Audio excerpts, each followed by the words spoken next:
अस्सलाम वालेकुम। Welcome to new episode of JKB, एक ऐसा शो जिसमें हम आपके मुद्दे और आपके मसाइल पर बात करते हैं। भारत का मौजूदा सच ये है कि देश की सत्ता ही देश बेचने अगर निकल पड़े तो हमको ज़्यादा परेशान होने की ज़रूरत नहीं। पिछले छः सालों में सरकार देशवासियों को सुनहरे ख्वाब दिखाकर असल मुद्दों से लोगों का ध्यान भटकाकर अपने ही हाथों परेशान हो गई है और अब सरकार की नाकामी खुलकर सामने आने लगी है। सरकार हर फ्रंट पर फेल होती चली जा रही है, यहाँ तक कि अब सरकार के पास सरकार चलाने के लिए भी पैसे नहीं है। इसलिए सरकार चलाने और उसके खर्चे पूरे करने के लिए सरकार देश की संपत्ति को ही बेचने पर तुली हुई है। सरकार को हर साल 20 लाख करोड़ रुपए इनकम टैक्स के रूप में मिला करते थे, लेकिन अब उसमें भी 30% की कमी हो गई है। जीएसटी 41% कम हो गया है। पिछले दिनों जब अलग अलग परेशानियों में लोग घिरे हुए थे तो ये सरकार अपने एजेंडे पर काम करती हुई नज़र आ रही थी। पिछले 6 सालों में सरकार ने 23 कंपनियों को बेच दिया है।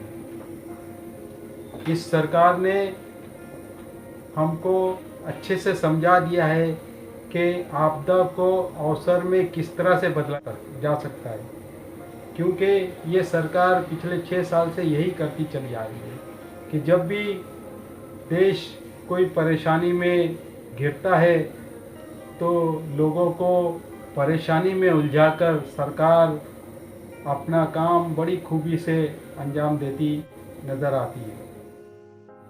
अब पिछले दिनों की ही बात है कि देश राजस्थान के मुद्दे पर मीडिया, विपक्ष और कांग्रेस पार्टी सारी उलझी हुई थी। ऐसे वक्त में सरकार डिसइन्वेस्टमेंट कमेटी के साथ में मीटिंगें कर रही थी कि कौन से सेक्टर में किस पीएसयू कंपनी को बेचा जा सके।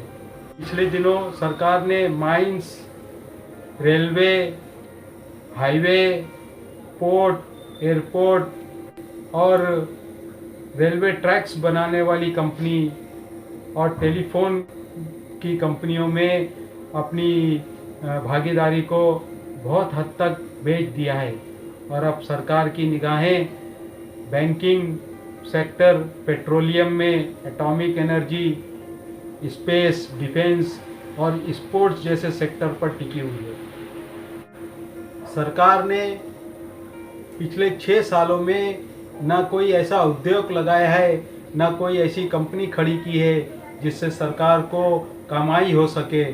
सरकार को जो भी कमाई हुई है पिछले दिनों वो सिर्फ और सिर्फ डिसइन्वेस्टमेंट की वजह से हुई है।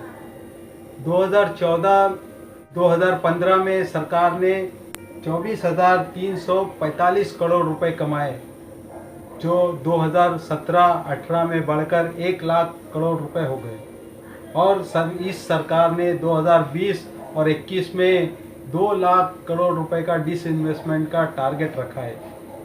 यानी कि पिछले 6 सालों में सरकार ने लगभग 3 लाख करोड़ रुपए से ज़्यादा का डिसइन्वेस्टमेंट कर दिया है।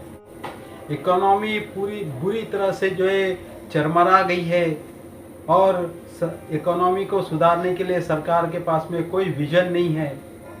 इसीलिए सरकार अपने खर्चे चलाने के लिए जो भी संपत्ति है उसको बेचकर पैसे कमाना चाहती है, ताकि जो है कर्मचारियों को सैलरी दी जा सके, पेंशन धारकों को पेंशन दिया जा सके और सरकार अपनी रईसी को कंटिन्यू कर सके। ये है हमारे देश की हालत। बेरोजगारी अपनी चरम सीमा पर है। रिटेल सेक्टर में महंगाई बहुत ज़्यादा बढ़ गई है और देश में पहली मर्तबा बिजली की खपत भी कम हो गई है।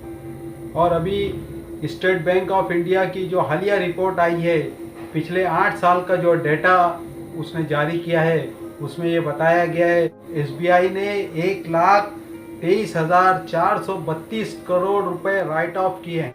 यानी कि सरकार ने जो बड़ी बड़ी कंपनीज को लोन दिलाया था, सरकार ने जो है माफ कराया। 2015 से लेकर 2019 तक इस सरकार ने अपने दोस्तों का 4,32,584 करोड़ रुपया माफ किया है, यानी राइट ऑफ किया है। और वहीं पर हम देखेंगे कि सरकार के बीते 6 सालों के अंदर कई किसानों ने आत्महत्या कर ली और बहुत सारे मजदूरों ने आत्महत्या कर ली। बहुत सारे लोग बिना अनाज के वो भूख से मर गए, लेकिन उनके लिए संवेदना सरकार ने जाहिर नहीं की। लेकिन वहीं पर आप देखेंगे कि सरकार बड़े बड़े पूंजीपतियों का करोड़ों रुपया जो है राइट ऑफ कर रही है। कोरोना महामारी के चलते सारी दुनिया में इकोनॉमिक क्राइसिस आया हुआ है और वहाँ की सरकारें अपनी कंपनियों को जो है मदद करके जो उनको आगे बढ़ाने की कोशिश कर रही है। लेकिन हमारे यहाँ सरकार इस महामारी को भी जो है अवसर में बदलकर अपने दोस्तों को जो हमारी संपत्ति है वो औने पौने बेचने के लिए तैयार है। ये सिर्फ और सिर्फ इंडिया में हो रहा है, यानी कि मोदी है तो मुमकिन है। नौकरी नहीं है, सैलरी कम हो गई, बिजनेस ठप पड़ा हुआ है और भारत में जो पैसा लगना था वो पैसा जो है अब विदेश में जा रहा है। जून के जो आंकड़े हैं वो हमको बताते हैं कि जो भारत का पैसा जो भारत में इन्वेस्टमेंट होना था वो 1,09,000 करोड़ रुपया विदेशों में इन्वेस्ट हुआ है। देश बड़ी तेजी से रिवर्स गियर की तरफ जा रहा है, लेकिन देश को संभाला देने के लिए कहीं से कोई आवाज़ नहीं आ रही है।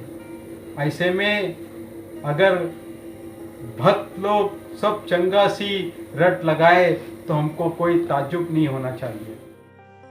इस वीडियो में इतना ही। हम अगले किसी मुद्दे के साथ में आपके सामने फिर हाजिर होंगे। तब तक के लिए